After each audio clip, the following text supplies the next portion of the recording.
سلام اس پر جو فرش خاک میں جاڑے میں سوتا تھا۔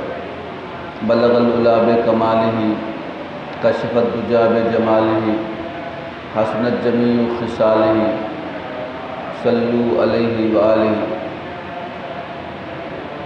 حمد و ثنا کے بعد قرآن مجید فرقان حمید کی ایک مختصر آیت کریمہ تلاوت کرنے کا شرف حاصل کیا۔ خالق کائنات سے دعا ہے حق کہنے، حق سننے اور ہم سب کو اس پر عمل کرنے کی توفیق عطا فرمائے۔ حدیث مبارکہ میں اللہ کے نبی صلی اللہ علیہ وسلم کا فرمان عالی شان ہے، اور اس کا مفہوم ہے کہ جس شخص نے شوال المکرم کے 6 روزے رکھے، اللہ رب العزت اسے پورے سال روزے رکھنے کا ثواب عطا فرمائے گا۔ یعنی ان شوال المکرم کے 6 روزوں کی بڑی فضیلت بھی ہے، اہمیت بھی ہے کہ اگر کوئی چاہتا ہے کہ اس سے پورے سال کے روزوں کا ثواب اللہ رب العزت عطا فرمائے تو وہ شوال کے مہینے میں 6 روزے رکھ دے تو رب تعالیٰ پورے ماہ کا ثواب، پورے سال کا ثواب عطا فرمائے گا۔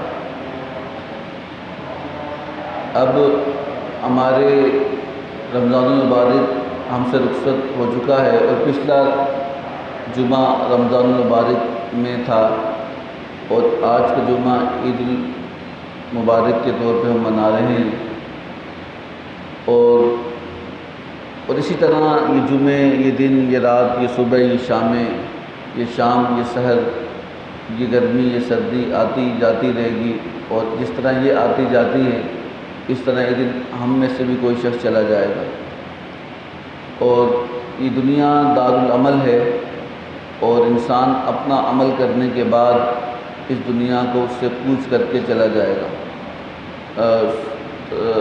حدیث مبارکہ میں فرمایا کہ مفہوم ہے، فرمایا دنیا تو مسافر خانہ ہے، دنیا تو قید خانہ ہے، اور دنیا تو ایک عارضی جگہ ہے، اور انسان اس سے رہائی کے بعد ہمیشہ کی زندگی کو پائے گا۔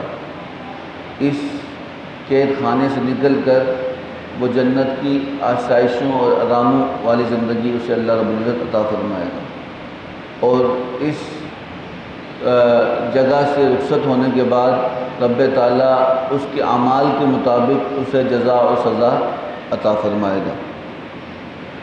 تو اس لیے انسان اپنے اعمال کی ہمہ وقت فکر کرے، اور جتنی حد تک کوشش ہو سکتی ہے اپنے اعمال کی درستگی کے لیے اللہ رب العزت کی بارگاہ میں استغفار اور دعا کا سہارا لے کر اور عبادات کر کے رب تعالیٰ کو راضی کرنے کی کوشش کریں۔ اور پھر امام مسلم نے ایک حدیث مبارکہ نقل فرمائی ہے کہ حضور صلی اللہ تعالیٰ علیہ وسلم نے اصحاب سے فرمایا کہ میں تمہیں پچھلے زمانے کے ایک ولی اللہ کی بات سناتا ہوں کہ رب تعالیٰ نے اسے کتنا قرب محبت عطا فرمائی، اور کتنا رب تعالیٰ اس کے وجہ سے لوگوں کو ایمان کی دولت رب تعالیٰ نے عطا فرمائی۔ حدیث مبارکہ میں اللہ کے نبی صلی اللہ علیہ وسلم فرماتے ہیں کہ حضور نے فرمایا کہ پچھلی قوموں میں ایک بادشاہ جادو کے زور پہ حکومت کیا کرتا تھا، اور جادوگر اسے سکھاتا، اور پھر وہ اس سے اپنی حکومت اور سلطنت کو قائم رکھا، اور یہ اسی کا روب و دبدبہ اس نے اس جادو کے زور سے اپنے رعایا کے اندر بٹھایا ہوا تھا۔ روایت میں آتا ہے کہ جب وہ جادوگر بوڑھا ہو گیا تو اس نے بادشاہ سے کہا کہ بادشاہ سلامت، میں تو بوڑھا ہو چکا ہوں، آپ کسی ایسے ذہین نوجوان کو میرے حوالے کریں جسے میں اپنا جادو سکھا لوں، اور پھر اس کے بعد وہ آپ کے کام آئے، آپ کی اولادوں کے کام آئے، اور تاکہ آپ کا یہ سلطنت، یہ روب، یہ دبدبہ، یہ خدائی منصب جو آپ نے بنا کے بیٹھے ہیں یہ قائم رہے۔ روایت میں آتا ہے کہ ان پورے قوم سے جو سب سے ذہین شخص بچہ تھا اسے بادشاہ نے منتخب کیا، جو بہت فہم و فراست والا، سمجھدار اور بہت ہی عقل شعور رکھنے والا بچہ تھا، اسے بادشاہ نے منتخب کیا کہ یہ اب اس جادوگر کے پاس جا کے تعلیم حاصل کرے گا۔ وقت گزرتا رہا، ایک دن وہ بچہ جادو سیکھنے کے لیے راستے سے گزرا، اس نے دیکھا کہ لوگوں کی بھیڑ ہے، رش لگی ہے، اور لوگوں سے پوچھنے لگا یہ کیا ہو رہا ہے؟ تو لوگوں نے کہا یہ ایک راہب ہے اور جو اللہ کی باتیں کرتا ہے اور اللہ رب العزت کی دین کی طرف بلاتا ہے۔ تو وہ بھی جا کے اس کے پاس جا کے کھڑا ہونے لگا اور اس کی باتیں سننے لگا۔ روایت میں آتا ہے کہ جب وہ بچہ اس کی باتیں سنتا تو اس کو وہ باتیں اچھی لگنے لگی اور وہ باتیں اس کو سکون دینے لگی۔ اب اس نے زیادہ وقت اس راہب کے پاس گزارنا شروع کیا اور تھوڑا وقت جادوگر کے پاس گزارنا شروع کیا۔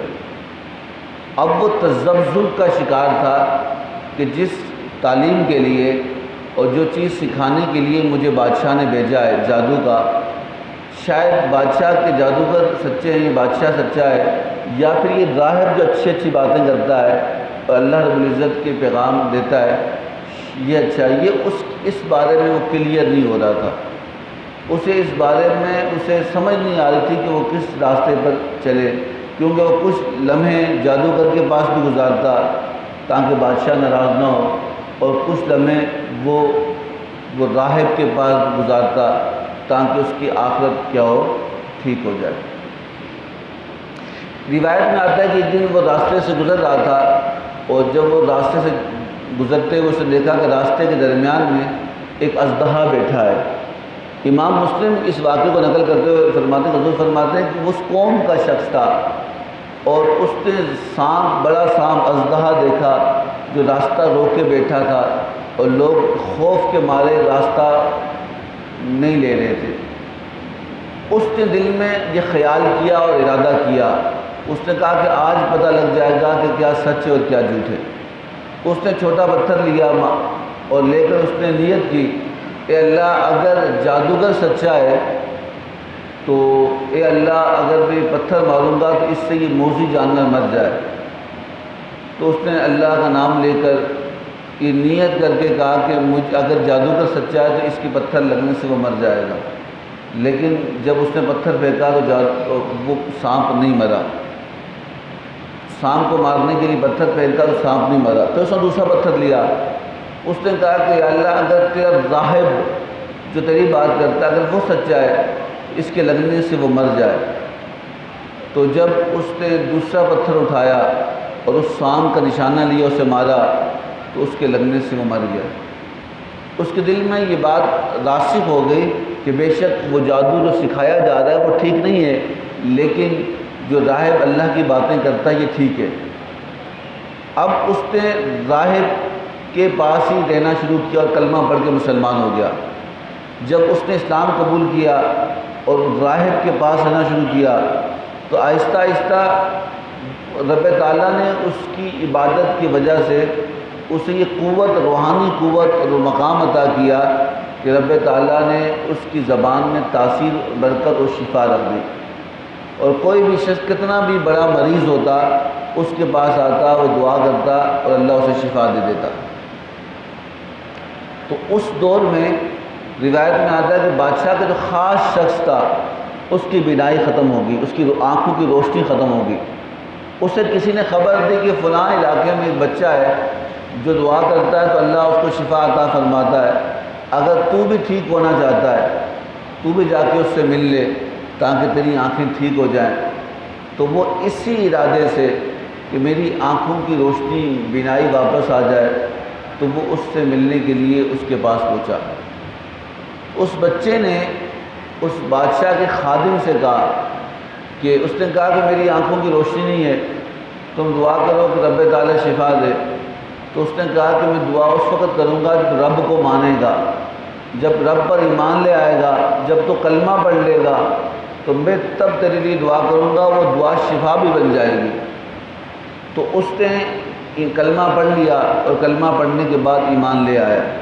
روایت میں آتا ہے کہ جب وہ ایمان لے آیا تو اس کے لیے دعا کی، رب تعالیٰ نے اس سے آنکھوں کی روشنی عطا فرمائی۔ اب جب وہ واپس اپنے کام کے لیے پہنچا تو بادشاہ نے اس سے پوچھا کہ تیری آنکھیں کیسی ٹھیک ہوئی؟ اس نے کہا کہ میرے رب نے ٹھیک کی ہے۔ کس نے؟ میرے رب نے ٹھیک کی ہے میری آنکھیں۔ اس نے کہا رب تو میں ہوں، رب تو میں ہوں، تیرا خدا میں ہوں، تیرا مالک میں ہوں۔ اس نے کہا نہیں، میرا مالک وہ ہے جس نے تجھے بھی پیدا کیا ہے، اور میں نے اس پر ایمان لے آیا ہوں۔ اسے بہت غصہ آیا، اسے قید کر دیا گیا، اور قید کرنے کے بعد سزا دی۔ اسے سزا دینے کے بعد پوچھا تجھے کس نے اس کام پہ لگایا؟ تو اس نے اس بچے کی خبر دی۔ بادشاہ نے جا کے اسے اٹھایا۔ جب اسے پتہ لگا کہ اس کا ایمان اس راہب نے قبول کروایا تو وہ اس راہب کو بھی اٹھا کے لے آئے۔ تو بادشاہ نے ظلم کیا، اور یہاں تک کہ اس راہب کو بھی قتل کر دیا، اپنے خادم جو تھا اس کو بھی قتل کر دیا کہ کہا رب میں ہوں، تو کون سا دوسرا رب کو مانتا ہے؟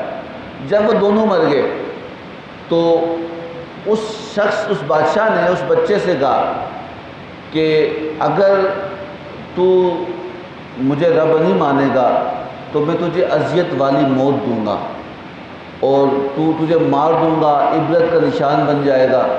تو اس نے کہا کہ اے بادشاہ، تو فقط اس دنیا کا بادشاہ ہے اور ایک ملک کا بادشاہ ہے، میرا رب تو ساری کائنات کا بادشاہ ہے، تو نہیں مار سکتا جب تک وہ نہ چاہے، تو میرا کچھ بھی نہیں کر سکتا۔ اس نے کہا کہ اچھا۔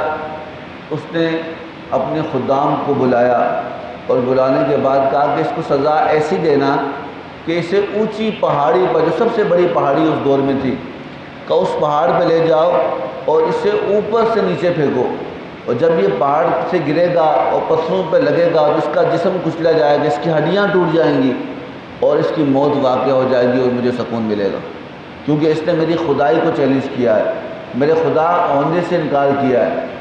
اب خدام جو سپاہی تھے اسے لے گئے اور اونچی پہاڑی پہ کھڑا کیا، اور کھڑا کرنے کے بعد اسے جب پھینکنے لگے تو اس بچے نے دعا کی۔ اس کو کمال ہی اللہ نے تصوف میں یہ مقام عطا کیا تھا، وہ جس کے لیے دعا کرتا اللہ اس کی دعا کو قبول کرتا۔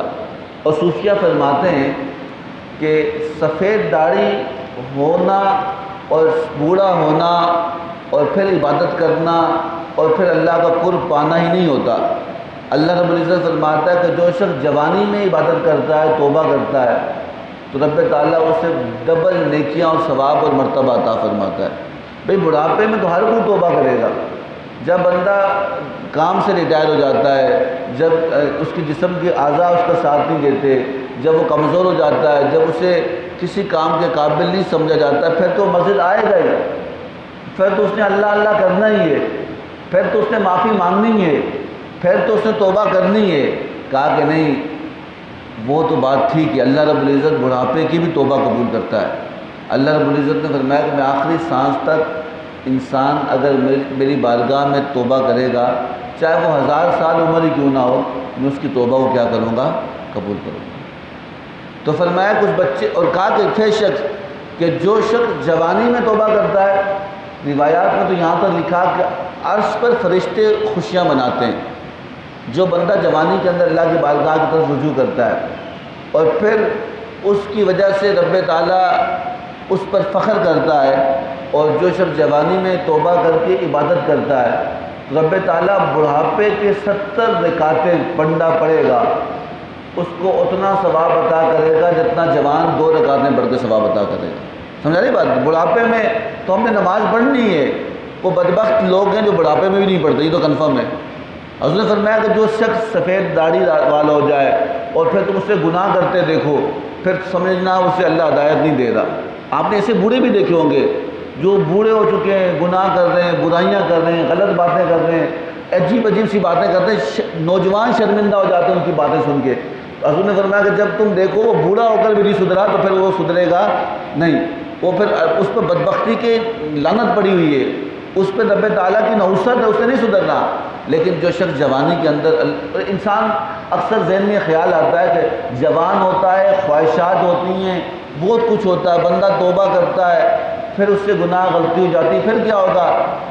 اللہ کہتا ہے کہ نہیں، جب بندہ گناہ کرتا ہے تو رب تعالیٰ ناراض ہوتا ہے، جب وہ توبہ کرتا ہے رب راضی ہو جاتا ہے۔